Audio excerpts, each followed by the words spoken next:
नमस्कार दोस्तों। अब तक चाइना ने अरुणाचल प्रदेश के नाम पर भारत को काफी ज्यादा तनाव देने की कोशिश करी और इसने तनाव दिए भी हैं।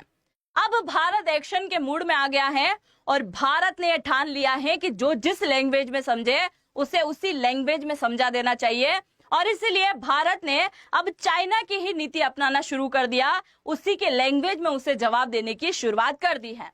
पर इससे पहले आप जरा ये देखिए कि अब तक चाइना ने अरुणाचल प्रदेश के नाम पर हमें किस प्रकार के तनाव दिए हैं, क्योंकि तनावों की लिस्ट बड़ी लंबी चौड़ी है। सबसे पहले आप जरा यहाँ पर देखिए, ये आपको दिखाई दे रहा है अरुणाचल प्रदेश और ऊपरी भाग जो है ये किससे साझा होता है? तिब्बत से। यानी तिब्बत किसके कब्जे में है? चाइना के कब्जे में है। तो ये क्या करता है? अरुणाचल प्रदेश के बॉर्डर वाले इलाके में अचानक से सड़कें बनाना शुरू कर देता है। अचानक से इस बॉर्डर वाले इलाके में छोटे छोटे गांव बसाना शुरू कर देता है। अचानक से इस बॉर्डर वाले इलाके में कई प्रकार के सैनिक तैनात कर देता है। इसी बॉर्डर वाले इलाके में अचानक से हजारों तामझाम यानी कि हथियार लाकर रख देता है। और हद तो तब इसने कर दी जब अरुणाचल प्रदेश के कई सारे इलाकों का नाम इसने बदलना शुरू कर दिया और उनका नाम चाइनीज लैंग्वेज में चाइना के नाम पर रख दिया।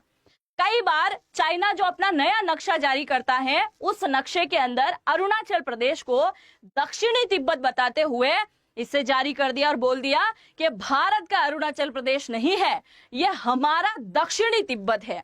इसके साथ ही 2026 के अंदर चाइना ने इसे दक्षिणी तिब्बत के साथ साथ एक और नया नाम दिया है और नाम है जांगनान। तो आज के इस वीडियो में हम चर्चा करने वाले हैं कि आखिरकार चाइना बार बार अरुणाचल प्रदेश के ऊपर क्लेम क्यों करता है, अरुणाचल प्रदेश के कई सारे इलाकों का नाम क्यों बदलता है, सबसे बड़ी बात चाइना की नजर अरुणाचल प्रदेश पर है क्यों, उसके बारे में भी चर्चा करते हैं। और भारत सरकार ने अब ऐसा कौन सा एक्शन लेना शुरू कर दिया है उसके बारे में भी जानते हैं। शुरुआत करते हैं आज की इस वीडियो की और जानते इसकी पूरी जानकारी। मेरा नाम है अंजलि और मैं आप सभी का स्वागत करती हूं अंजलि जोशी के YouTube प्लेटफॉर्म पर। सबसे पहले आप जरा ये सुनिए, 2017 के अंदर चाइना ने एक नए प्रकार की हरकत शुरू करी थी, जो बात कदापि भारत के लोगों को समझ में नहीं आई थी। अचानक से 2017 के अंदर अरुणाचल प्रदेश के 5 इलाकों का नाम चाइना ने बदलकर अपनी लैंग्वेज में अपना ही कुछ नाम देकर साझा करके जारी कर दिया कि भाई साहब अरुणाचल प्रदेश के 5 इलाके अरुणाचल प्रदेश के नहीं है, चाइना के हैं। ठीक है भाई साहब। 2020 आया और 2020 के अंदर चाइना ने एक साथ अरुणाचल प्रदेश की 35 जगहों का नाम बदलकर पूरी तरीके से उसे चाइना के मैप में जारी कर दिया। अब इस बात को लेकर भारत में गुस्सा बढ़ने लगा। 2020 के अंदर भारत के विदेश मंत्रालय की तरफ से कहा गया था कि आप जिस प्रकार की हरकत कर रहे हो वो बहुत गलत है, क्योंकि यह इलाका हमारे अरुणाचल प्रदेश राज्य के अंदर आता है, ये कोई तिब्बत का इलाका नहीं है, ना कोई चाइना का इलाका है, आप इस प्रकार की हरकत नहीं कर सकते। फिर भी चाइना को समझ में नहीं आया। फिर 2025 में 5 साल पूरे निकले। 2025 के अंदर अरुणाचल प्रदेश के एक साथ 20 जगह का नाम इसने बदलकर फिर से चाइनीज लैंग्वेज में उनका कुछ न कुछ अलग अलग नाम दे दिया। अब भारत को गुस्सा आना शुरू हो गया कि भाई साहब इतनी बार इसको समझा दिया, समझ में नहीं आ रहा है। इसलिए भारत ने सोचा कि चलो चाइना को उसी के लैंग्वेज में समझाने की शुरुआत करते हैं। अब क्या किया है? 2026 के अंदर भारत सरकार की तरफ से अरुणाचल प्रदेश का नया नक्शा जारी किया गया और अरुणाचल प्रदेश के हर एक इलाके को ठीक उसी प्रकार का नाम दर्शाया गया जो वास्तविक तरीके से उसका नाम है। यानी अरुणाचल प्रदेश के हर एक इलाके का भारतीय नाम मैप में जारी किया गया और यह क्लियर कर दिया गया कि जिस जिस इलाके पर अरुणाचल प्रदेश के खास करके उन इलाकों पर जहां पर चाइना अपना क्लेम करता है वो इलाका उसका नहीं है, वो इलाके किसके हैं? भारत के हैं। ये कहते हुए नए प्रकार का नक्शा जारी किया और भारत के विदेश मंत्रालय ने टैग कर दिया किसको? इसको, यानी कि चाइना के विदेश मंत्रालय को टैग कर दिया। अब यह कार्रवाई कब हुई? अभी हाल ही में शुक्रवार को यह कार्रवाई की गई। जैसे ये कार्रवाई हुई उसके बाद अब सोमवार को यानी कल के शाम को वांग यी जो चाइना के विदेश मंत्री हैं उनकी तरफ से स्टेटमेंट आता है कि भारत जो हरकत कर रहा है वो बहुत गलत है, क्योंकि अरुणाचल प्रदेश इनका नहीं है, ये हमारा दक्षिणतम इलाका है यानी कि दक्षिणी तिब्बत है और दक्षिणी तिब्बत का नाम बदलकर आप एक बार फिर से चाइना के साथ युद्ध जैसा तनाव पैदा करने की कोशिश कर रहे हैं। अब आप देखो ये क्या करता है, बार बार नाम बदलता है। भारत ने भी अब कौन सी नीति अपनाई, बिल्कुल चाइना के जैसी नीति अपनाई और यहाँ पर नाम बदलने की शुरुआत कर दी। अब आप में से कई सारे लोगों के मन में सवाल आ रहा होगा कि नाम बदलने से क्या हो जाता है। जरा सुनिए, चाइना की सबसे बड़ी प्लानिंग क्या होती है, नाम बदलने से ही शुरुआत होती है और लास्ट में जाकर वो कब्जा करता है। जैसे आप मानिए कि चाइना ने एक कोई पर्टिकुलर जगह है जिसका नाम भारतीय नाम पर था, उसे हटाकर क्या किया, चाइना का कोई नाम दे दिया। नाम देने के तुरंत बाद ये क्या करेगा, अपने नक्शे में उस जगह को जारी करेगा और ये कोई 1-2 साल नहीं करेगा, लगभग 20-25 साल ऐसा करेगा। और ऐसा करने के बाद धीरे धीरे उस इलाके में क्या करेगा, सड़क बनाने की शुरुआत करेगा। जब यहाँ सड़कें कंप्लीट हो जाएगी तो धीरे धीरे यहाँ पर 1, 2, 5, 10, 100 के आसपास सैनिक लाकर बिठाएगा।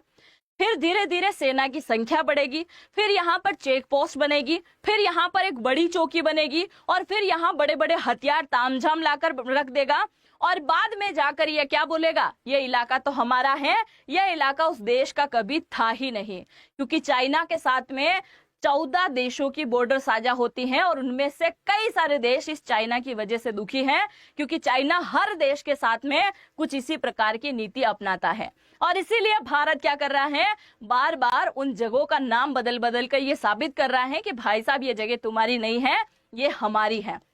अब आगे आप जरा सुनिए, अब तक चाइना ने भारत को किस किस प्रकार का तनाव दिया है, शायद इसके बारे में आपने कभी नहीं सुना होगा, ये जरा आप जान लीजिए। ये आप देखिए, ये है वेंकैया नायडू जी और ये है प्रणब मुखर्जी, राष्ट्रपति और उपराष्ट्रपति जी कई बार अरुणाचल प्रदेश की विजिट पर गए हैं। और यहाँ चाइना को बड़ी दिक्कत है, जब जब भारत का कोई प्रधानमंत्री, गृह मंत्री, राष्ट्रपति, उपराष्ट्रपति या फिर हमारी सेना का कोई बड़ा अधिकारी अगर अरुणाचल प्रदेश पहुंच जाए तो चाइना को बहुत ज्यादा मिर्ची लगती है। चाइना बोलता है कि यहाँ पर कोई भी उच्च अधिकारी नहीं आना चाहिए और अगर आना है तो हमसे परमिशन लेकर आओ, क्योंकि अरुणाचल प्रदेश आपका नहीं है, हमारा है। और कई बार चाइना ने विरोध किया है जब जब हमारे कोई बड़े लीडर यहाँ पहुंचे हैं। ये दोनों गए थे तब भी विरोध हुआ। पीएम मोदी और अमित शाह की जब जब यहाँ पर रैलियां हुई हैं, जब जब यहाँ पर विजिट हुई है, तब तब इसने विरोध किया है।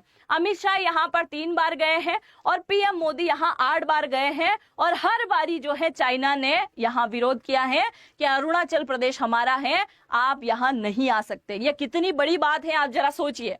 लगातार चाइना यहाँ पर विरोध करता रहा। आगे एक और बहुत बड़ी शॉकिंग बात जाने उससे पहले अगर चैनल पर पहली बार आए हैं तो सब्सक्राइब जरूर से कीजिएगा और इंस्टाग्राम पर फॉलो करना चाहे तो अंजलि वॉइस के नाम से मेरी आईडी मिलेगी, आप मुझे यहां से फॉलो कर सकते हैं। ये आपको दिखाई दे रहा है हमारे देश का पासपोर्ट और ये है चाइना का पासपोर्ट। अब ये बात आप जरा सुनिए और इसके ऊपर मैं जरूर चाहूंगी कि आप कमेंट सेक्शन में कुछ ना कुछ लिख कर जाएं। ये दोनों पासपोर्ट आपको दिखाई दे रहे हैं। अगर हमें किसी देश की यात्रा करना है तो हमारे पास में हमारे देश का पासपोर्ट तो होना चाहिए। अब जरा सुनिए चाइना क्या बोलता है। जब जब अरुणाचल प्रदेश का कोई निवासी चाइना के विजिट पर जाता है, चाहे वो कोई देश का खिलाड़ी हो या फिर कोई इंजीनियर हो, कोई साइंटिस्ट हो, वैज्ञानिक, कुछ भी हो, यानी चाइना के यहाँ पर कभी भी किसी भी अरुणाचल प्रदेश के व्यक्ति की अगर आधिकारिक यात्रा हो या ऐसे ही नॉर्मल घूमने के लिए गया हो तो चाइना के एयरपोर्ट पर क्या कहा जाता है पता है, आपके पास में चाइना का पासपोर्ट होना चाहिए। और पहली बात तो ये देश आपका है, यानी चाइना आपका है।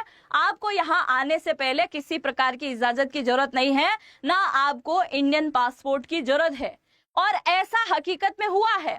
अभी हाल ही में 2014 के अंदर हमारे एक साइंटिस्ट की विजिट हुई थी, तब चाइना ने यही कहा था कि आपके देश में आने के लिए आपको किसी देश का पासपोर्ट लाने की जरूरत नहीं है, आप चाइना के अंदर आराम से घूम सकते हैं। अभी 2025 के अंदर एक महिला वहां गई थी तो चाइना ने बड़ा बुरा बर्ताव किया था कि अगर आप अरुणाचल प्रदेश के हैं, यहाँ घूमने के लिए आ रहे हैं तो आपको ऐसी चीजों को नहीं लाना चाहिए था, इंडियन पासपोर्ट को लाना नहीं चाहिए था। ये आप देखिए, ये कितनी बड़ी बात यहाँ पर कह दी गई है। अब मैं आपको यहाँ पर बताने वाली हूँ कि वास्तविक विवाद है क्या, अरुणाचल प्रदेश पर आखिरकार चाइना की नजर क्यों है। देखो, अक्साई चीन पर नजर थी, वो हमें समझ में आता है क्योंकि पूरे तिब्बत पर कब्जा किया था और पूरे तिब्बत में शिनजियांग प्रांत से यहां जाने के लिए इसे रास्ता चाहिए था। इतना घूम कर आए तो तकरीबन 1800 से 2500 किलोमीटर आना पड़ेगा। शॉर्टकट में आने के लिए 179 किलोमीटर की सड़क बनाई, अक्साई चीन में होकर निकल गया, हमारा इलाका इसने छीना, ये समझ में आता है। पर आप जरा देखिए अरुणाचल प्रदेश पर क्लेम क्यों करता है, इसके बारे में आप जरा सुनिए।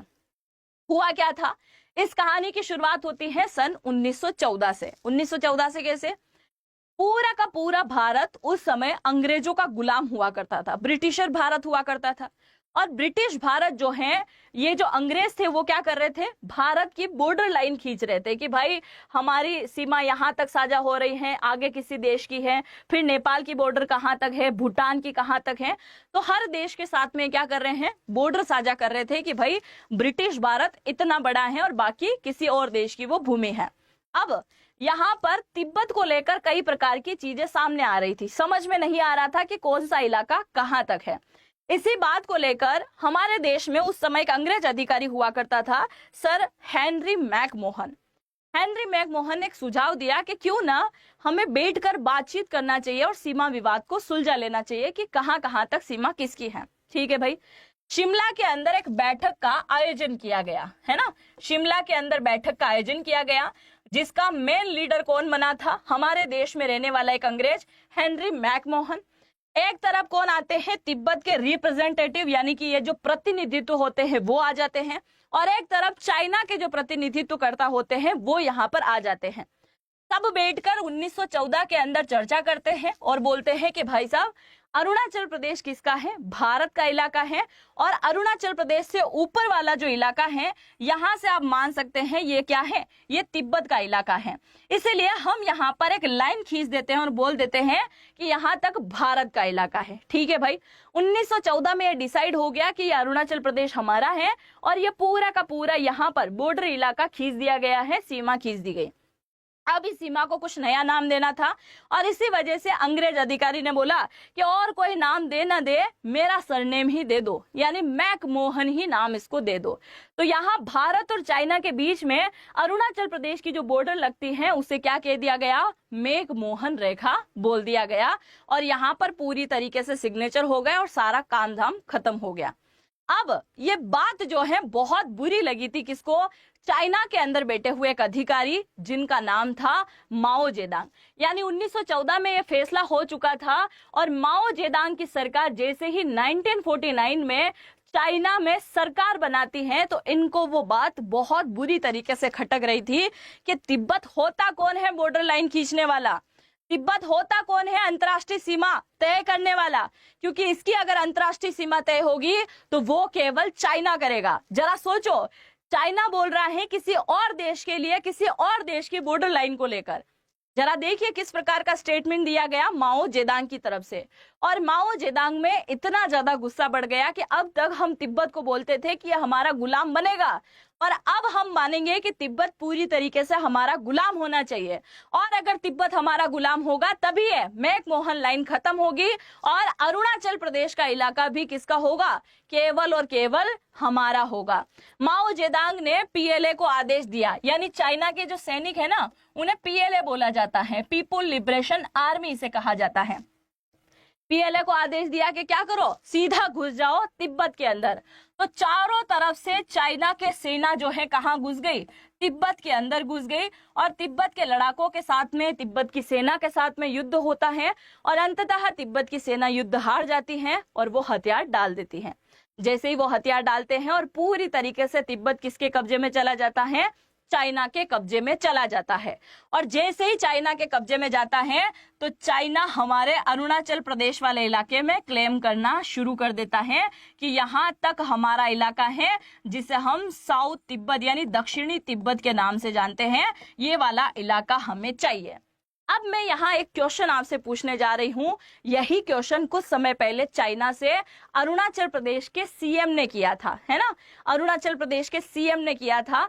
आप जरा सुनिए, आप जरा देखिए कि भारत की बॉर्डर यहाँ से शुरू होकर यहाँ तक कहीं से कहीं तक आपको दिखाई दे रहा है कि हम चीन के साथ में बॉर्डर साझा कर रहे हैं, नहीं ना। हम किसके साथ बॉर्डर साझा कर रहे हैं? हम तिब्बत के साथ बॉर्डर साझा कर रहे हैं। तो फिर चाइना का अरुणाचल प्रदेश हुआ कैसे? ये बोलता है ना अरुणाचल प्रदेश हमारा है। हम तो तिब्बत के साथ बॉर्डर साझा करते हैं, और जो बॉर्डर रेखा खींची गई थी उसे तिब्बत के प्रतिनिधित्वकर्ता ने माना था कि अरुणाचल प्रदेश भारत का है, अरुणाचल प्रदेश से आगे वाला इलाका हमारा है। तो फिर ये चाइना होता कौन है ये बात बोलने वाला? और आप जरा देखो, जब इसने तिब्बत के ऊपर कब्जा किया था ना, तो भारत में कई सारे अधिकारी घबरा गए और उन्होंने बोला कि इस पूरे बॉर्डर लाइन पर हमारी सेना को लाकर खड़ा करो, नहीं तो होगा क्या, तिब्बत से आगे बढ़कर भारत के इलाके में घुस जाएगा। और जब तिब्बत के ऊपर चाइना कब्जा कर रहा था ना, तो हमारे कई सारे सैनिक यहाँ आकर खड़े हो गए थे। हालांकि उस समय चाइना का लक्ष्य भारत नहीं था, चाइना का लक्ष्य था केवल तिब्बत, और उसे इसने हासिल कर लिया। अब मैं यहाँ पर एक और बात पूछना चाहूंगी कि जब भारत से पीओके छीना गया था, है ना, भारत से पीओके छीना गया, और 1 जनवरी 1950 को ये यूएन आकर बोलता है कि मैं तो यहाँ पर एलओसी खींच रहा हूँ, सीज फायर लाइन खींच रहा हूँ। इस यूएन की बात भारत ने तो मानी थी। आप मुझे जरा बताओ कि हमारे मामले में तो यूएन बड़ा एक्टिव होता है, भारत पाकिस्तान के मामले में तो ये पूरा का पूरा देश हड़प गया ये चाइना। उस समय क्या यूएन पूरी तरीके से गहरी नींद में सो रहा था? आज दिन तक यूएन को ये सारी चीजें दिखाई नहीं दी, और आज भी कई बार जो है चाइना ये बात को क्लेम कर रहा है कि अरुणाचल प्रदेश उसका है। तो क्या कभी यूएन को ये बात समझ में नहीं आई कि पूरा का पूरा तिब्बत हड़पने के बाद ये भारत के इलाके में क्लेम कर रहा है, मुझे कुछ करना चाहिए? काहे का यूएन है भाई? इस यूएन ने आज दिन तक किसी प्रकार का स्टेटमेंट नहीं दिया है। और अगर सबसे खतरनाक किसी ने स्टेटमेंट दिया था तो वो हमारे अरुणाचल प्रदेश के सीएम हैं। पेमा खांडू जी की तरफ से कहा गया कि मैं चाइना से पूछना चाहूंगा कि तुम्हारे साथ हमारी कौन सी बॉर्डर साझा होती है जिसे लेकर तुम बार बार अरुणाचल प्रदेश को अपना बता देते हो? तुम्हारे साथ तो हमारी सीमा भी साझा नहीं होती है। अब जरा हकीकत सुनो कि चाइना के पेट में दुखता क्या है, क्या ऐसा दर्द है जिस वजह से ये अरुणाचल प्रदेश को लेना चाहता है। अब जरा सुनिए, 1962 के अंदर 1962 के अंदर भारत और चीन का युद्ध हुआ अक्साई चीन को लेकर, है ना।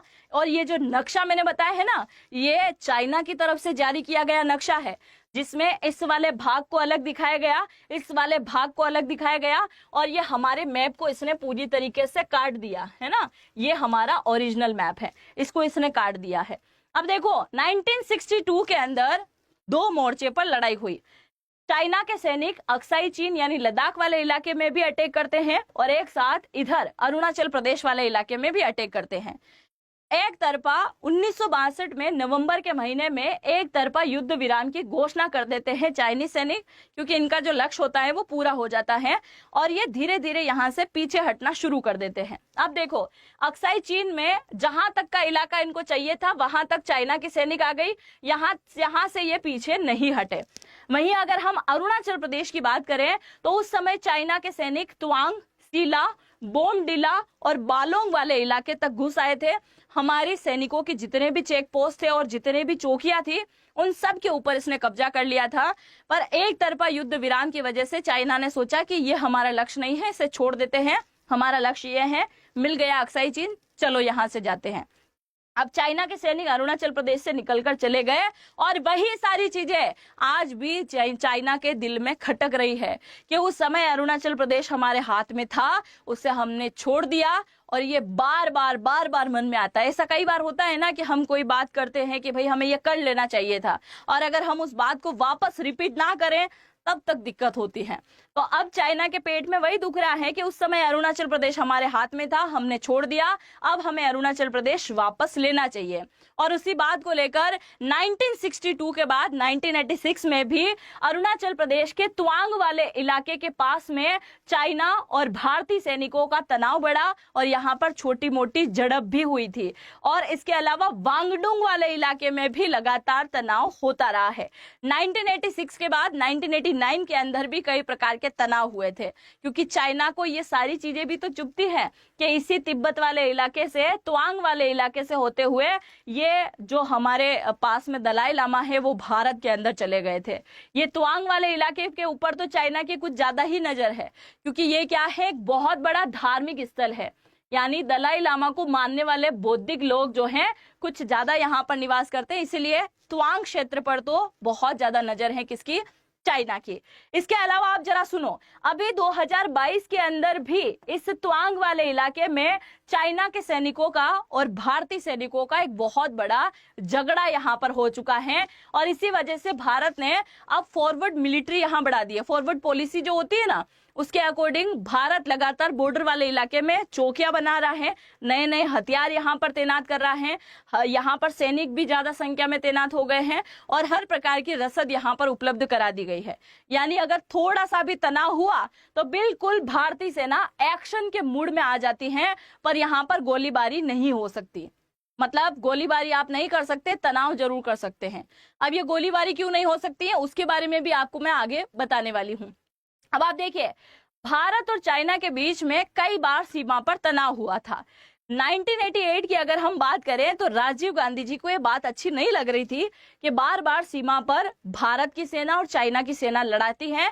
इस वजह से इन्होंने डिसाइड किया कि मुझे चाइना जाना चाहिए। उस समय ये प्रधानमंत्री जी थे। राजीव गांधी जी कहाँ पहुंच जाते हैं, चाइना के अंदर, और चाइना जाकर बोलते हैं कि ये बार बार जो तनाव बढ़ता है इसका एक हमको निर्णायक डिसीजन कोई ना कोई तो लेना पड़ेगा, ताकि ये पूरी तरीके से खत्म हो जाए, और जो सीमा विवाद है उसे बैठकर हम बातचीत कर लेते हैं। पर चाइना ने इसका कोई जवाब नहीं दिया और तनाव लगातार बना के रखा, ना सीमा विवाद को लेकर सुलझाने के लिए बात करी। समय बीता, और समय बीतने के साथ साथ 1996 के अंदर एक बार फिर से दिल्ली के अंदर बैठक होती है, जिसमें चाइना के रिप्रेजेंटेटिव और भारत की तरफ से प्रतिनिधित्व बैठते हैं, और यहाँ सिग्नेचर होता है कि भाई चाइना और भारतीय सैनिक में तो बार बार तनाव होता है, बार बार लड़ाई होती है, और इस वजह से ये ना हो कि छोटी सी गोलीबारी आगे जाके एक भयानक रूप धारण कर ले और भयानक युद्ध यहाँ हो जाए। और इसीलिए इस सीमा विवाद को लेकर इस तनाव को कम करने के लिए 1996 के अंदर 29 नवंबर 1996 के अंदर एक समझौता किया गया भारत और चाइना के बीच में कि अब से तनाव जरूर होगा, पर यहाँ पर गोलीबारी नहीं हो सकती। इसका सबसे बड़ा एग्जाम्पल गलवान घाटी में 2020 की जो झड़प हुई थी, वो आप सभी को याद होगा। गलवान घाटी में जो झड़प हुई थी उसमें एक दूसरे के ऊपर गोलीबारी नहीं करी, पर चाइना के सैनिक पूरी तरीके से तैयारी में आए थे, कांटे वाले तार लेके आए थे, बोतल फोड़कर कांच लेकर आए थे, यानी वो उनकी तैयारी में थे, पर यहाँ पर गोलीबारी नहीं कर सकते थे क्योंकि ये एक कानून का उल्लंघन करना हो जाता। तो इस प्रकार की चीजें इनके द्वारा कर दी गई थी। अब अगर हम आज की स्थिति की बात करें कि अरुणाचल प्रदेश में आज क्या हुआ है, तो अरुणाचल प्रदेश के बॉर्डर वाले इलाके में हमारे एयर डिफेंस सिस्टम तैनात हैं। इसी बॉर्डर वाले इलाके में हमारी ब्रह्मोस तैनात कर दी गई है, इसलिए चाइना अब तो नहीं सोचेगा आगे बढ़ने के लिए, क्योंकि चाइना का एयर डिफेंस सिस्टम भी हमारी ब्रह्मोस को नहीं रोक सकता। यहाँ पर फाइटर जेट तैनात किए गए हैं और नए प्रकार की हवाई पट्टियां भी यहाँ बना दी गई है, ताकि जल्द से जल्द यहाँ पर अगर युद्ध हो तो रसद भी यहाँ पर पहुंच सके, सेना भी फटाफट यहाँ पर पहुंच सके, और इसके साथ साथ नए प्रकार के हथियार भी यहाँ पर पहुंच सके।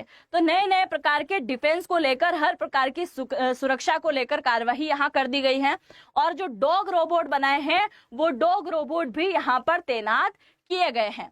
तो अब आप मुझे जरा बताइए, क्या अरुणाचल प्रदेश को लेकर अगर अगली बार चाइना किसी प्रकार का क्लेम करता है तो भारत को यहाँ पर क्या एक्शन लेना चाहिए? क्या एक बार फिर से इसकी लैंग्वेज में से समझाने की बजाय एक गोलीबारी करके इसको समझाना चाहिए? क्या एक बार फिर से भारत और चाइना का युद्ध होने वाला है इन सारी चीजों को लेकर? आप जो भी सोचते हैं अपनी राय को जरूर से कमेंट सेक्शन में लिखेगा। बाकी भारत की तरफ से तो काफी अच्छी तैयारी अरुणाचल प्रदेश के अंदर हो ही चुकी है, जो बात बहुत अच्छे से चाइना समझता भी है और जानता भी है कि अगर फ्यूचर में लड़ाई हुई तो 1962 जैसा हाल नहीं होगा, क्योंकि इस बार सारी की सारी चीजें अलग हैं। आप जो भी सोचते हैं अपनी राय को जरूर से कमेंट सेक्शन में लिखिएगा, और चैनल पर पहली बार आए हैं तो सब्सक्राइब भी जरूर से कीजिएगा। हम मिलते हैं नेक्स्ट वीडियो में। जय हिंद, जय भारत।